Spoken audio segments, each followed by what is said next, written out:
It is 6:49. This is your morning in 8 minutes. Right now, Knoxville police need your help finding this missing woman. This is Cynthia Maples. Investigators say she was last seen leaving her home on Baxter Avenue around 3 o'clock yesterday.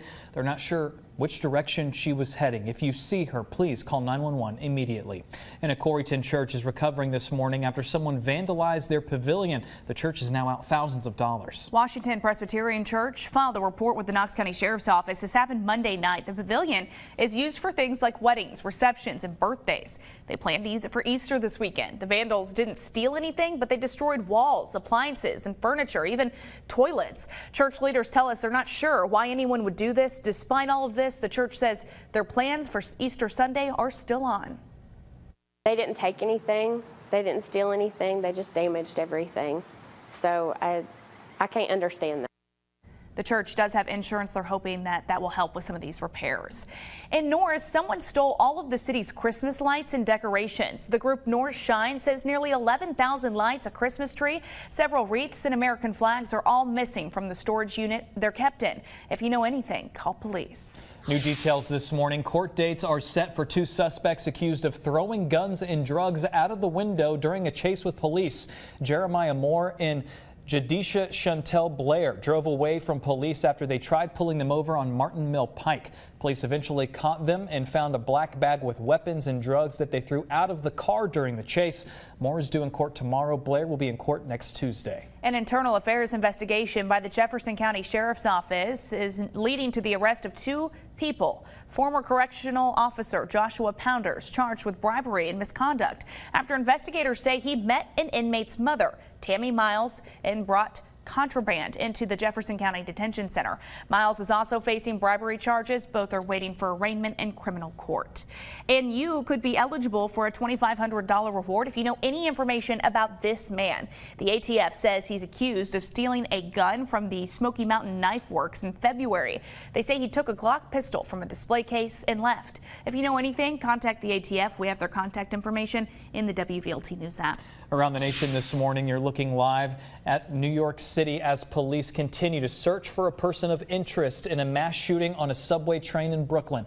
Right now, they're looking for Frank James, who they say is right now just a person of interest in the investigation. The attack happened during the morning rush hour with commuters trapped inside a subway car. A man in a gas mask detonated smoke bombs and unloaded 33 shots, hitting 10 people. Everyone is expected to survive. Right now, there is a $50,000 reward for any information about the shooting. And around the world, the U.S. is investigating reports that Russia used chemical agents in the city of Mariupol in Ukraine. Ukrainian officials say at least 10,000 civilians have died since the invasion started in that city alone. And that city continues to be under siege as the Russians refocus their attention and firepower toward eastern Ukraine.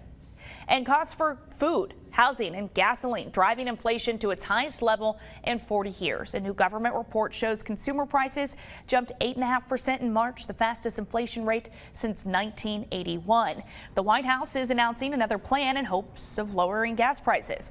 They're now allowing the sale of gas that uses 15% ethanol, a blend, through the summer.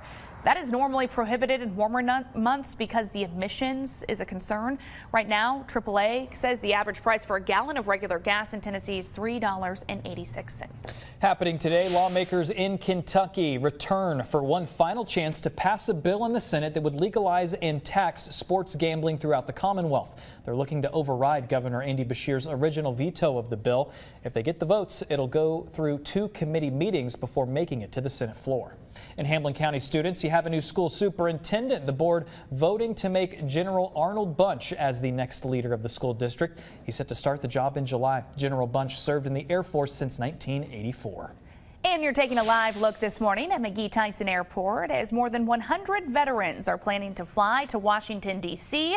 to see the memorials that are built to honor their sacrifices. It is part of the Honor Air program. Now, they haven't taken a flight in 2 years because of the pandemic. You're invited to welcome these veterans back to town. Their flight lands at 7:40 tonight. We're going to share more of their stories coming up on WBXX. In just a few hours, the polls open for early voting in this year's Knoxville primary election. 10 locations open this morning to cast your vote. Some of those places include the City County Building, the Halls Recreation Center, and the Knoxville Expo Center. Most of these locations are open from 10 until 6 during weekdays. The Carnes Senior Center opens at 8 o'clock this morning. Voting runs through April 28th. We do have a full list of times and locations for you in our WVLT News app. Well, playoff hockey returns to Knoxville tonight. The Ice Bears start their quest for the President's Cup. They're taking on the Roanoke Rail Yard Dogs. First 2,000 fans through the door at the Civic Coliseum tonight get a free rally towel. The puck drops at 7:30. I think the gloves are going to drop at 7:31 with the fighting that we expect in this game. Plenty of tickets are available right now. They'll cost you around $8. Game 2 will be tomorrow night in Roanoke. At 6:54, let's get a look at your first alert traffic with Whitney Turner. No wrecks or delays as you're just now getting out the door for your morning commute, but that volume is starting to pick up ahead of the morning rush on I-75 southbound at Merchant Drive. You can see we already got those brake lights as you're heading toward 640 this morning. The good news is that congestion really hasn't kicked in just yet, but that is just around the corner for your morning. But right now, you're on time. 40 westbound moving about 71 miles an hour from Winfield Dunn Parkway into downtown Knoxville. 75 southbound going 67 miles an hour from Raccoon Valley Road to 640. And Alcoa Highway northbound moving 56 miles an hour from Pellissippi Parkway to downtown. Your first alert forecast with Chief Meteorologist Heather Haley.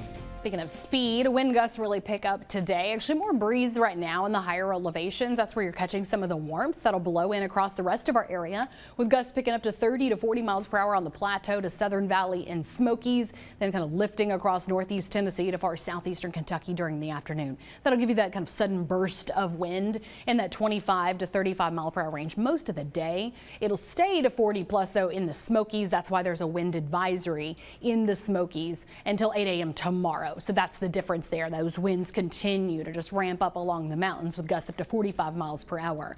Now we do all share some spots of rain today, mostly cloudy, warmth, wind as well, but it's only a few hundredths of an inch of rain with an isolated tenth of an inch from the kind of lone downpour. Then we move in the cold fronts, rain and storms, got a choppy half an inch in parts of the Southern Valley, closer to 3/4 Athens, half an inch Knoxville, choppy third to a half on the Plateau, and then about 1/4 of an inch far northeast Tennessee. So that's what's coming our way, from spotty now to more rain and storms from that cold front still at the other side of the state. Kicking up these few showers, couple sprinkles here, got that isolated rainfall coming up. I-75 basically driving northeast. You can see Knoxville just dipped to 56. Meanwhile, it's 66 in Athens.